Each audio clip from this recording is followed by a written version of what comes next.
Thank you so much for joining us today for the Pastor's Potluck Podcast. Here on the Pastor's Potluck, it's similar to a normal potluck where you might get something that you want and there may be something that you just want to pass up altogether. And that's okay. There's something here for everybody. Our goal here is to encourage you and maybe in the process entertain you. If you're ready, let's dig in. Well, here we are for another episode of the Pastor's Potluck Podcast. Pastor Scott is rocking the Chuck E. Cheese sunglasses today. Yes. Yes, I am. Yeah, I think one of the first things that you told me, you're like, dude, I just lose sunglasses all the time.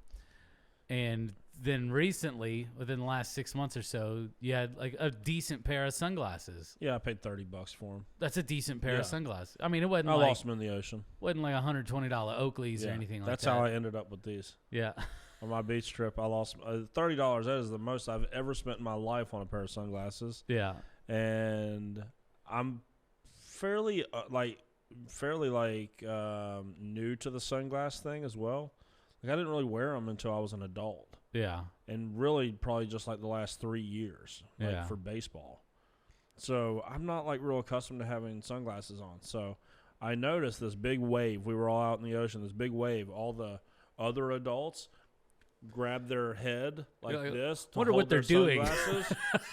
I just like dipped down into the water to hit that wave, and I come up and I'm like, oh no, they're gone. And Megan had bought them for me. I think it was for like Father's Day or something like that. So she is so mad. She's so mad. But the beautiful thing is, because we got them from MP3 Baseball, that dude on TikTok and Instagram and stuff. Yeah. You get one free replacement pair, even if they're lost by being an idiot in the ocean. So I got them replaced for free, which is awesome. But until I could get home and get that process started, Megan found these at the dollar store at Myrtle Beach this summer. And somehow, these are $2. They are the cheapest that I've ever had. Still have them all these months later. I mean, we're talking, I was at the beach in July. This is January. Yeah. So I'm like 6+ months with the $2 glasses. And for real, they do exactly what I need them to do. Plus, they're a great conversation starter. Yeah, I started talking to you like, this morning. Oh, what's up with them sunglasses? See, I wear these. I like. They look like the ones that you pay with tickets after you like go on a skee ball run at Chuck E. Cheese. Yeah, and I would wear those too. Those are actually probably nicer than these. Yeah. No, I wore these to a baseball tournament once, and they don't match any of our team's colors or nothing, but I still wore it anyways just to be obnoxious. For sure. And they were. People talked. What's worse though, yellow sunglasses or white sunglasses? I like white. I like white sunglasses. Yeah, I can't wear sunglasses. I can. Okay, so it's been a long time since I've gone to the eye doctor, and I've actually got an eye doctor appointment coming up. I've probably, with someone who wears glasses 24/7, I should probably go to the eye doctor a little bit more frequently than once every 9 years. But I got these, and then they were running a promotion, so it was a buy one, get one. So if you bought frames and lenses, then you get another set of frames and lenses for free. So what I did is I got the exact same frames but with sunglass lenses, and this was whenever Nolan was a baby, and he got a hold of them and just snapped them right in half. And I probably wore them twice, but I can't wear like clip-on. I can't put sunglasses on top of glasses. Yeah, you know. You got to wear them old grandma ones that fit over top of everything. Or those ones that if you wore I would not go out in public with you if you had those. No, dude. It's just looking like a dweeb everywhere I went. Yeah, I just would not go out in public with you if you wore those. Well, what's worse, those big grandma ones that go over or the ones that like clip on and you have to flip up? Please don't flip your glasses. You know what I'm saying? It's got like the little flip ups. I mean, which ones are worse? Oh, I don't like them. I don't know. The flip up ones, though, once they're down, they look like normal glasses. Yeah. It's just the people that have them flipped up. Like when inside just the building, around, you're like, just unclip them already. Just like take them off, man. Because when they're down, they just look like normal glasses. Yeah. But if you're all right, so you are the worst if you have them flipped up. I'll tell you that much. They're worse than the grandma ones. Yeah. If they're flipped down, they're fine. In which case, the grandma ones are definitely worse. Yeah. You didn't know you got on this potluck podcast today to talk about sunglasses in January. I know. But I put these on. It's very sunny in Charleston today. Yes, it is. So on my drive here, these were in my car. So I threw them on. And then I got here and I had this moment of hesitation. Am I going to take these off or wear them into the building? And I went with the building. Yeah. I had to have something that made me feel loose because today we're recording this on Monday. It's supposed to be Sweatpant Monday. Yeah. But I have a meeting with someone that's mentoring me. Yeah. At a decent restaurant. So I thought, I'm not going to wear sweatpants for this meeting. So I had to feel loosey-goosey in one way or another. So I'm rocking the yellow sunglasses. Yeah. It was good. Well, we're getting into a new kind of like little mini series that you and I have been doing. You know, we've gone through Exodus. We've gone through, you know, the story of Moses. We've gone through just a whole lot of different stories in the Old Testament. We're going to kick off a new one with Jonah. And this is just such a interesting topic because I think that if you've grown up in church, you've heard just such like a very cookie cutter version of this story, and there's so much more to unpack and take away from this than what we're accustomed to hearing, because we hear Jonah disobeys God, he gets his attention, and then he goes and then he obeys God, and then that's typically what you hear. It's more of the focus in Jonah chapter 1 than anything, but there's so much more to the story of Jonah than just like, okay, I'm disobeying God. I'm stuck in the belly of a fish. Yeah. And then the fish spits me out, and then I just go on my merry way to Nineveh, and all is right. Yep. So let's start off at the beginning. And I was telling you this morning, I said this is one of the weird things that we just don't know much about Jonah beforehand. Yeah. But it just starts off, and it's like Jonah is, you know, God gets a hold of Jonah, and he says, hey, I want you to go to Nineveh. Yeah, we don't get a lot of backstory on Jonah. I'm certain that the Jewish people probably, or the Israelites of this time, probably knew, you know, when the story started surfacing, they had heard it for so long. Maybe they had more information on his background and such. But, yeah, we just start with the presupposition that Jonah is some sort of prophet that God now has this very special assignment for. Yeah. And unless you listen to my Fishy Faith series from 2019, this will probably be an incredibly fresh look at the story of Jonah. Because I didn't realize this until I preached this in 2019. Especially when we get to chapter 2, so it should be whenever I'm up next. Most of the way that we preach about the large fish or whale or whatever we want to call it and such is actually like just drastically wrong. In fact, I used to teach on it wrong before I dove really deep into this. So this will be a pretty fresh look at Jonah for people. So I'm excited to do that. That's why I chose this one. Yeah. So we see that I want to talk about this story, okay? Yeah. Just to kind of give like a painting a picture just a little bit. So in the beginning of this sermon series that you preached on, you talked about the CEO at the time of Ford. And and I think that this is important to kind of set up our conversation. Yep. So walk us through that story. Yeah.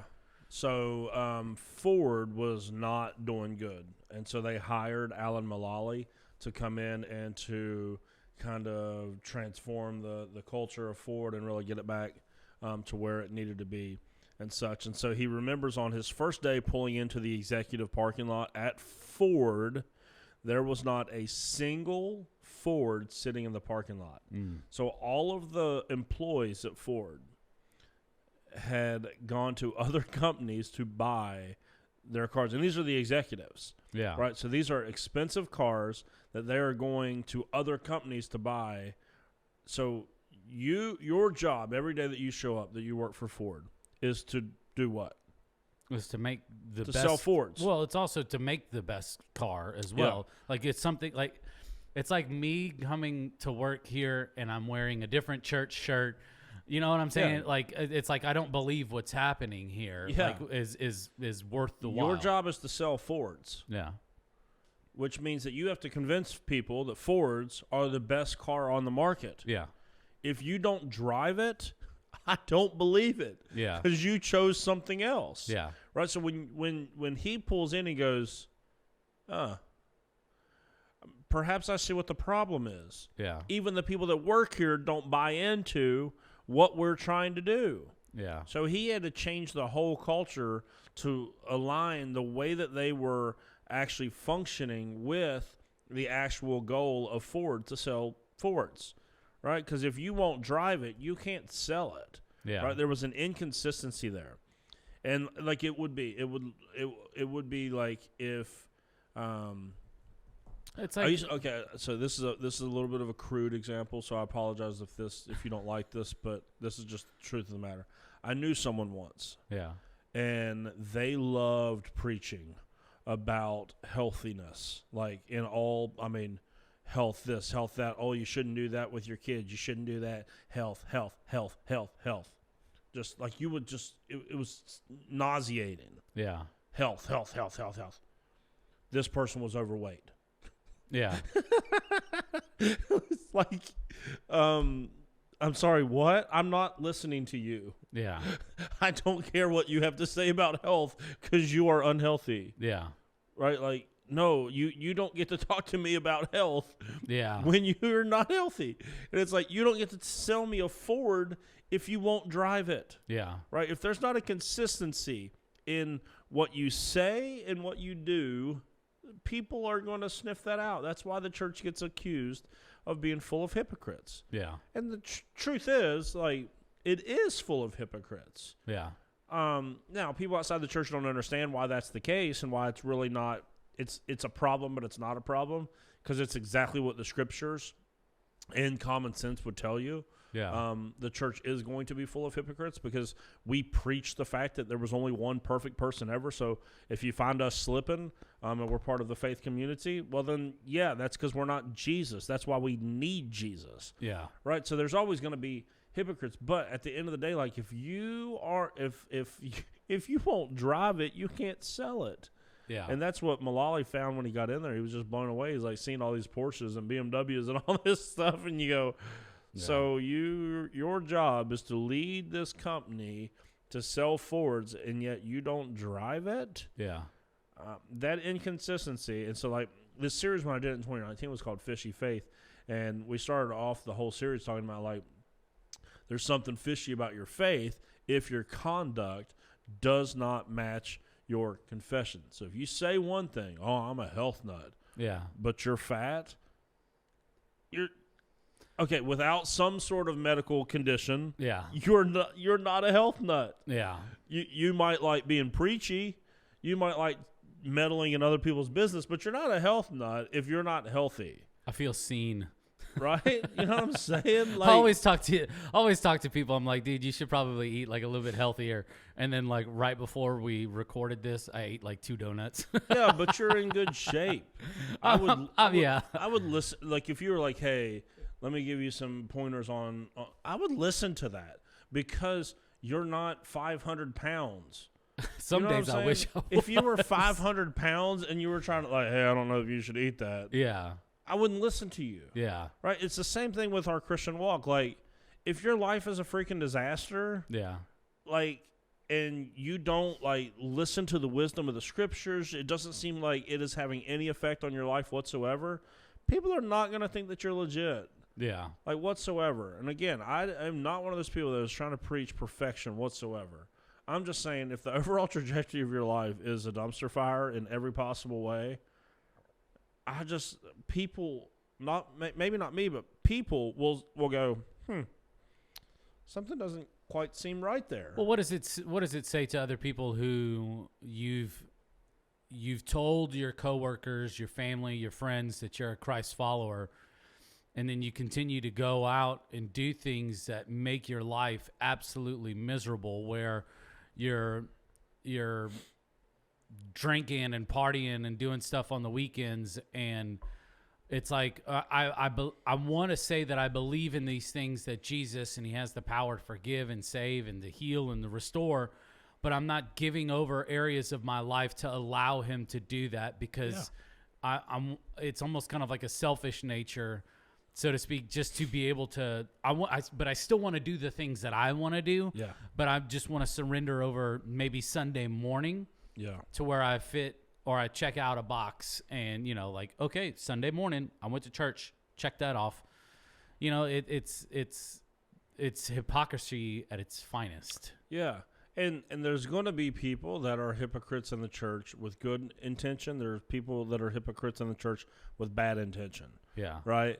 And it's very difficult for the world to sort that out, because, again, they think, but a lot of this comes from people that are super judgy. Yeah. Like inside the church, they've been really judgy to people outside the church, so therefore they think that everyone inside the church is like that, and they're supposed to, like, if you're going to say something about my lifestyle, then you better be perfect and all this. There's just such a misunderstanding with people outside the church. This was my issue growing up, actually. Like, I was convinced inside the church all of those people were perfect. Like, I just was convinced, like, they don't struggle with stuff.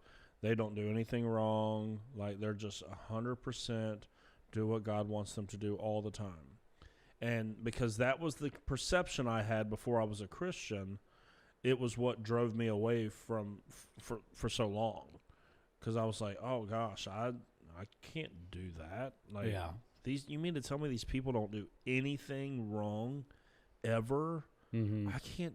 Like, it was just, I knew my life well enough to go, what? Even the moments as I was growing up that I wanted to give faith a chance, I would fail so quickly that then I was convinced, I'm like, oh, this isn't for me. Because I prayed that prayer that they told me to pray at church camp.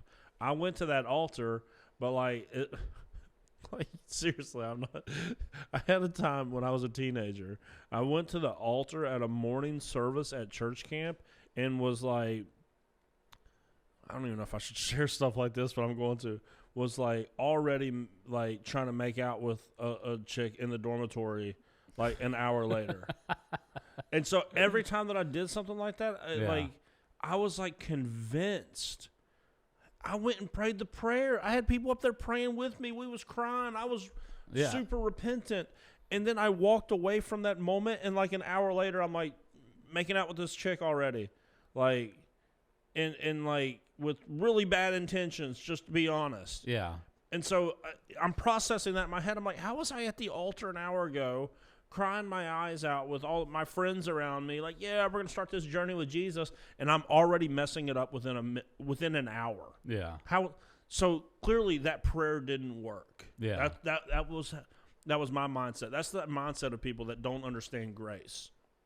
And that's why none of this stuck with me until I was 23, and I came to Southridge, and I hear the gospel really, like, in a way, it's like, hey, we're all kind of like messed up and broken in here, but we're in this faith thing because of that. Yeah. Not because we don't have that issue. It's because we do have that issue. And I was like, so when that happened, I look back on my life and I go like, oh my gosh, man, things could have been so much different. So much different. I don't know if that's right.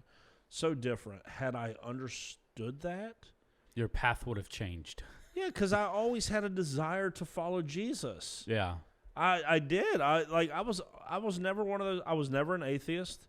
I was never like none of that. It was just like, okay, I can't follow these rules. Like, yeah, I just want to go and do this and experience all this. Like, I didn't realize that everyone in the church had the same issues. They're not as forward as me to talk about it. Yeah. I didn't realize that. And had I realized that, I would have probably fought for my faith a little bit harder during the formative years of my life. Mm-hmm.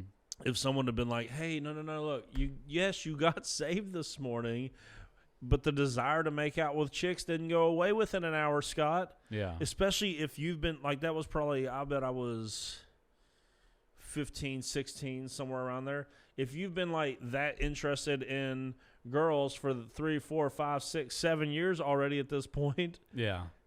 You thought it was going to go away in an hour? You thought it was just like, you thought praying that prayer and going to the altar was a magic trick? Yeah. That's not the way it works. No one talked to me about, like, hey, you made that commitment this morning.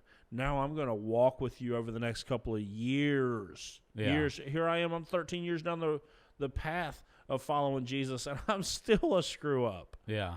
But no one told me.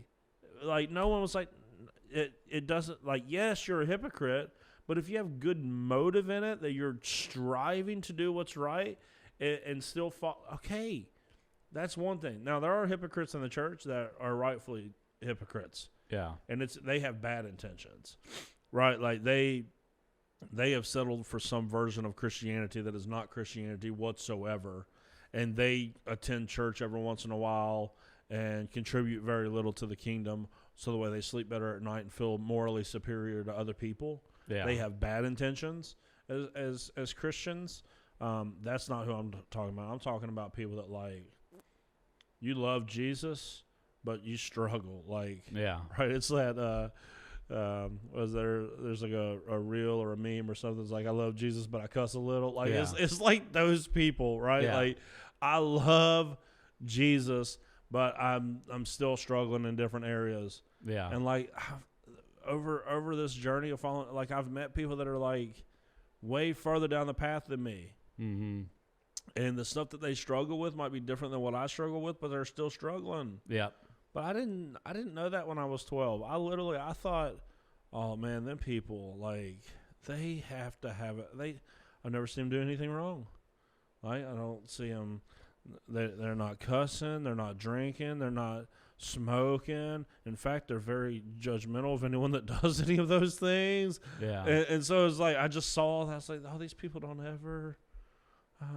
Like, I'll never forget. I was probably a teenager, and we went to Chili's. Our family went to Chili's, and we saw a family we went to church with, and they were both sitting in there with big old pints of beer, and I thought, whoa. Someone from our church is out in public drinking beer. I mean, I was taken back as a teenager because all I've ever heard is, oh, that's horrible, awful, nasty. Oh, you don't do that if you're a Christian. You don't do that. So I'm sitting here thinking, okay, wait a second. These are people that are, like, really involved in our church. Yeah. So they're not Christians. That's what I'm thinking immediately. Oh, my gosh. Well, I guess they're not Christians. Like, that was my immediate thought. Well, then every time you see them at church, that's the only thing you're focused on. Oh my gosh, I can't believe they're here But today. that's like, what why are they someone here? had told me. I was like, hey, but I don't. I guess I just always thought. I don't know if we were taught this or I just picked it up. That, oh yeah, no, you can look at someone in that one moment and decide whether or not they're a Christian. Yeah. Right. And it's like, the longer I do this, you really can't do that, right? I've met too many people. Like, I met a couple that had been living together. They'd been living together, had kids together and then they got saved. Yeah. And yet they didn't stop living together after they got saved. Now, at one point in my life, I'd have been like, well, see, they're not serious about their faith if they didn't make a change immediately. Yeah. Okay, but I met with these folks before I did their wedding. The whole reason they wanted to get married in the first place is because they knew they were in the wrong and wanted to make things right. Yeah. And they're in there quoting scripture to me. Like I've had people in my office for premarital counseling that weren't living together, and you would have thought on the surface, oh, yeah, those people were what? Like, that marriage was a disaster. Yeah. These two people, they were living together. What the church has always said, living in sin. And listen, this is not an advocating for this. I'm just saying you have to get people's story. You can't just look at a moment in their life and decide what they are.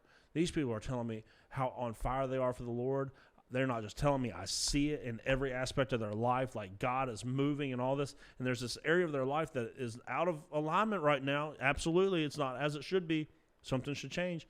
But they're in the process of making that change. Yeah. I did not understand that growing up whatsoever. I just thought all those people had it all together. And I've just seen too much now, because I've also seen these people that I thought there was nothing in the world that these people ever did wrong, and then oh, now they're divorced. What? These were people that I grew up, they were my teachers growing up at church. Yeah. And I was convinced in those years that those people walked on water just like Jesus.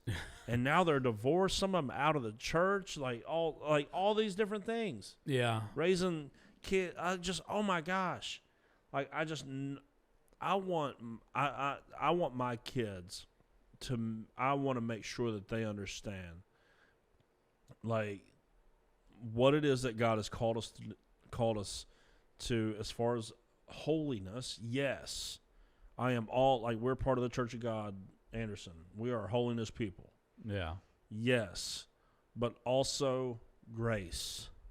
There is a standard, but if I didn't need grace because I could always had it together, what role does Jesus play at that moment? Yeah, there's always this there's a lot of people that kind of use this kind of marking stick, almost like this unattainable line that people have to try to jump over or across.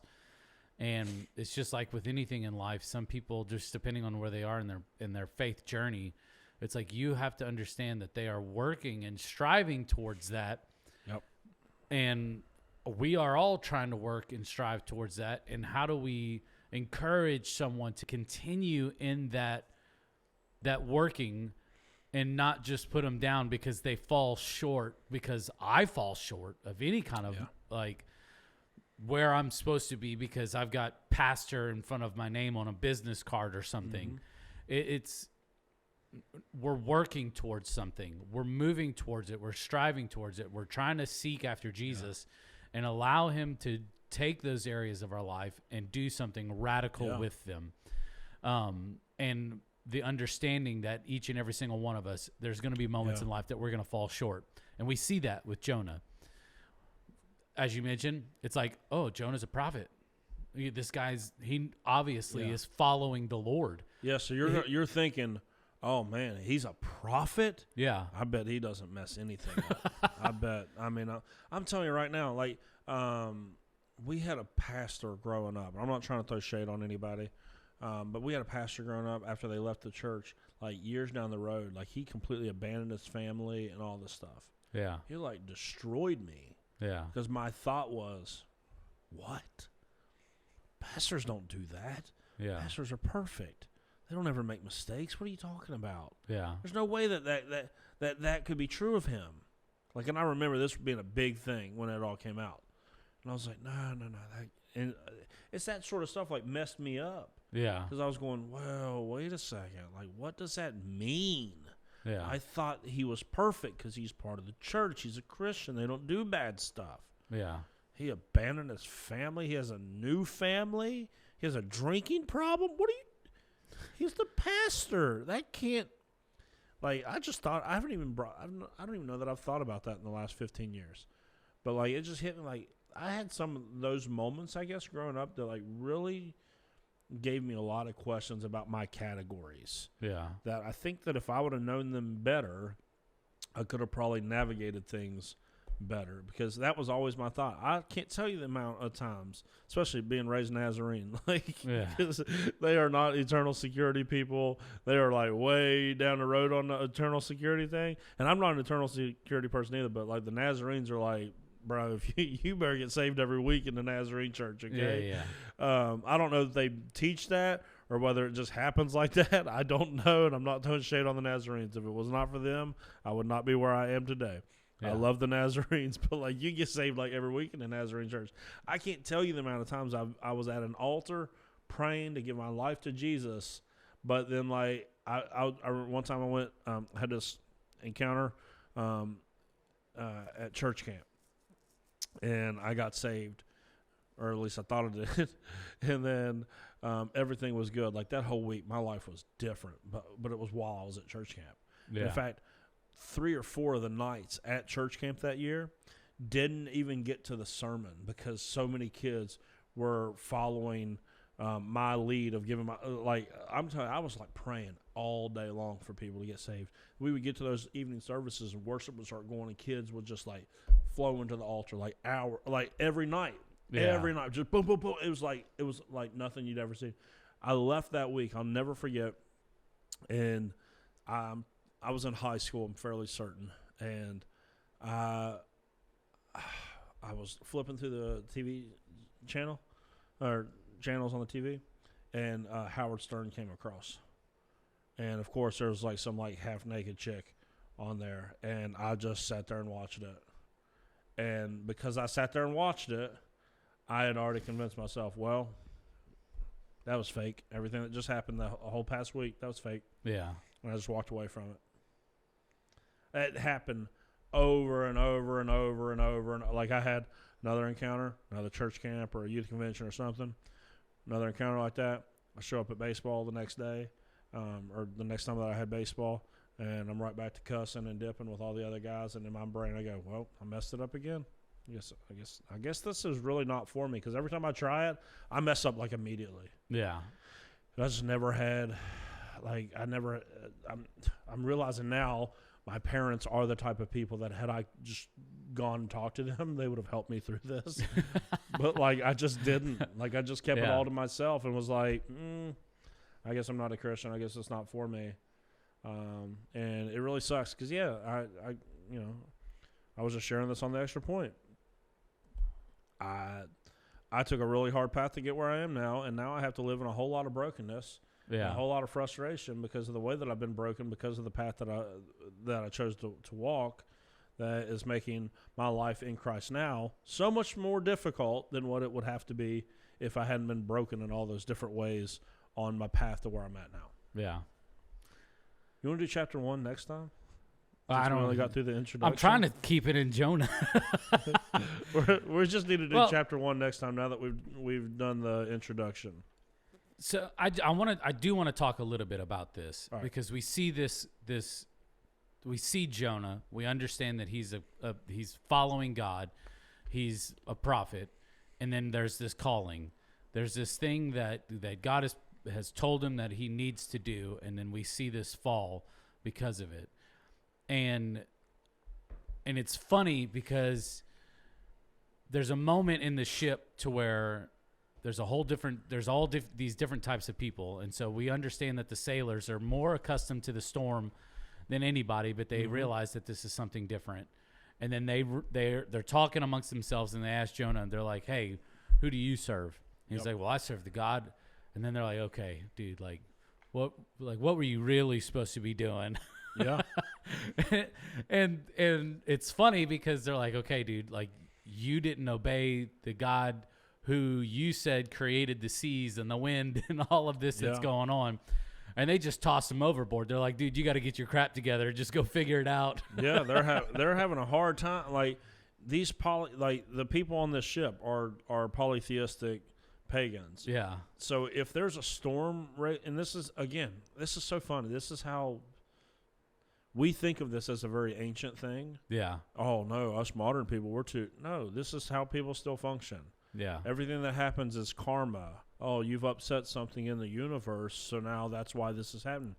That's the same mindset that these sailors have. Yeah. We're going through a storm. Why? Somebody did something bad. Yeah. So you're getting exactly what you deserve. And they go, holy cow. And there's probably a time in my life where I would have bought into that, to be honest. But I've been like, oh, you did this. Again, I keep bringing this back to my own personal story, but that's because I've lived so much of this. Yeah. And I want to try to help people. Like, this is what happened when my grandmother got sick with cancer.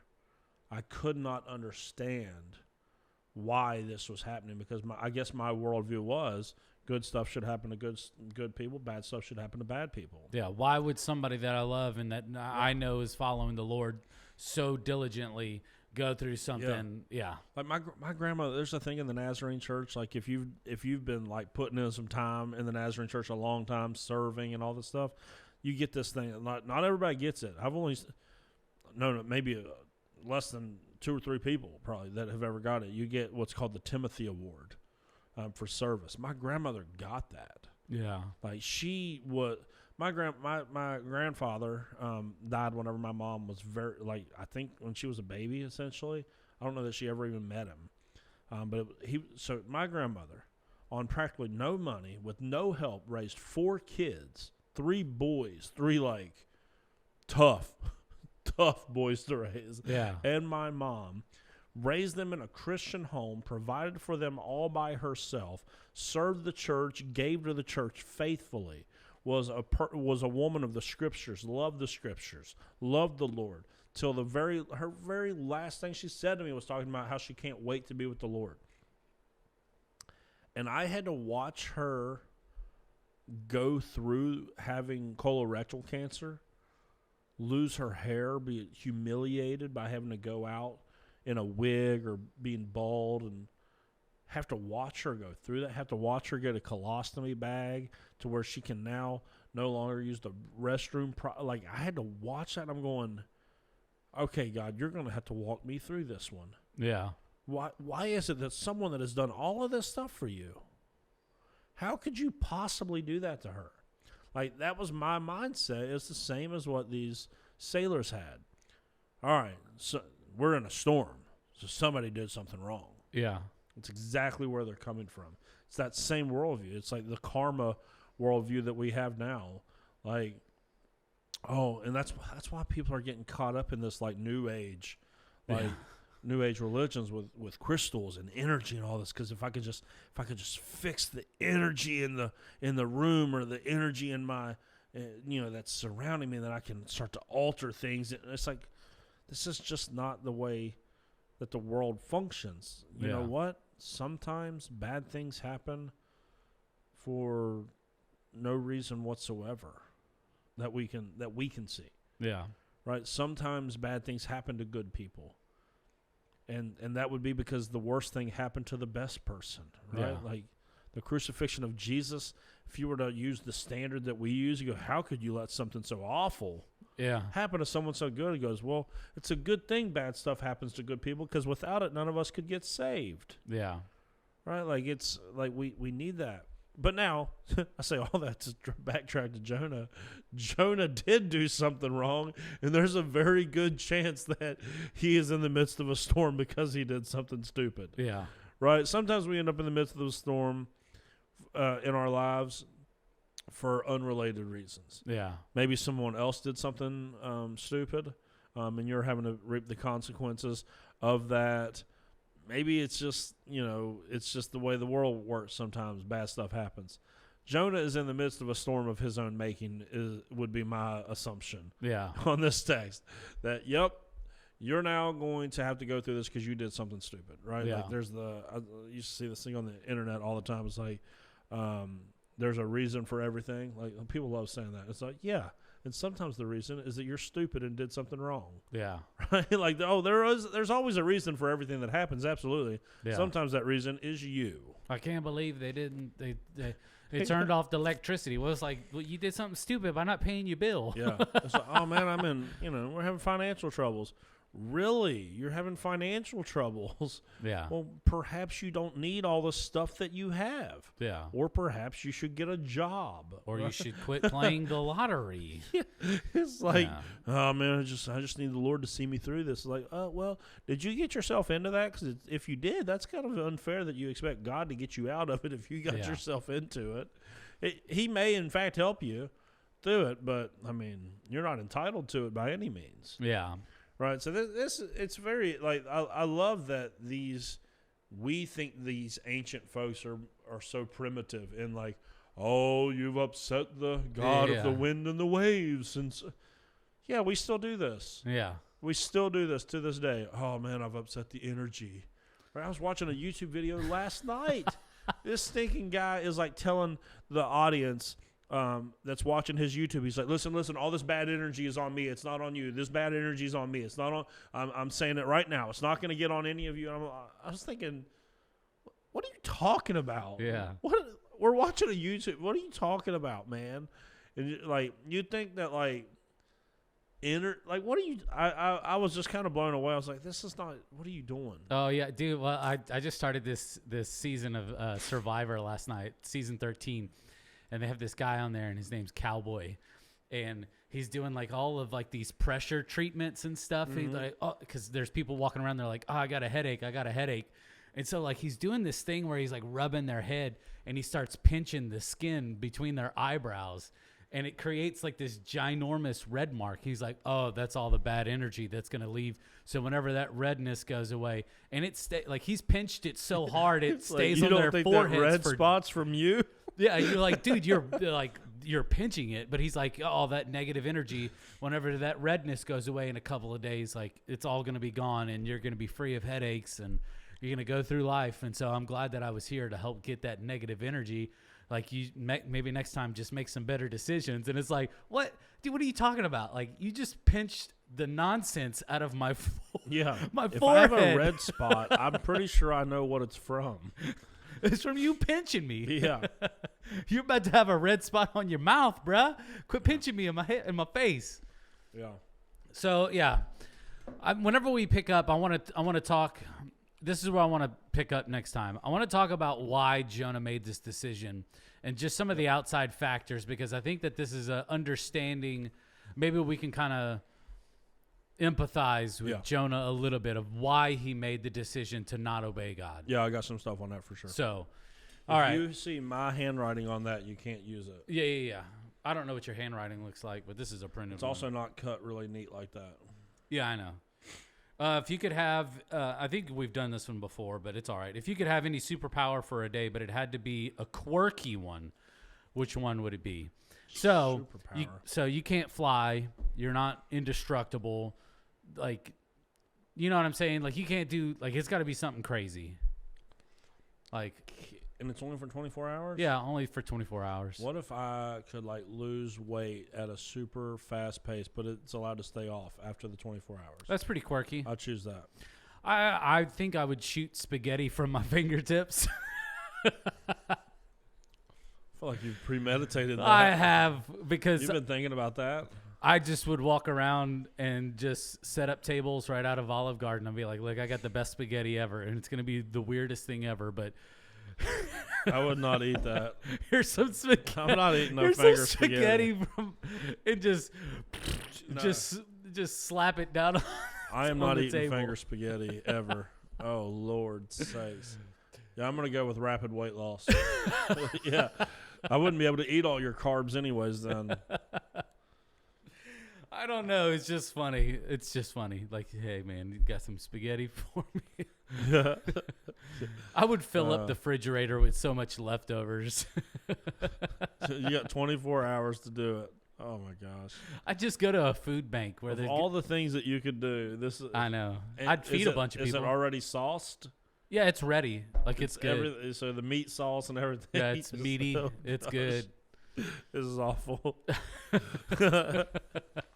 All right. Thank you so much for listening. We'll talk to you next week. We'll see you around. Yeah. Y'all have a good weekend. Thank you so much for listening in with us today. We really appreciate it. If you haven't done so already, go ahead and hit that subscribe button. You can also follow us on social media, on Facebook, Instagram.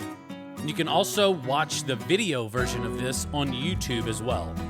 All you have to do is search up the Pastor's Potluck Podcast. From all of us here, we want to say thank you, and we'll see you next week.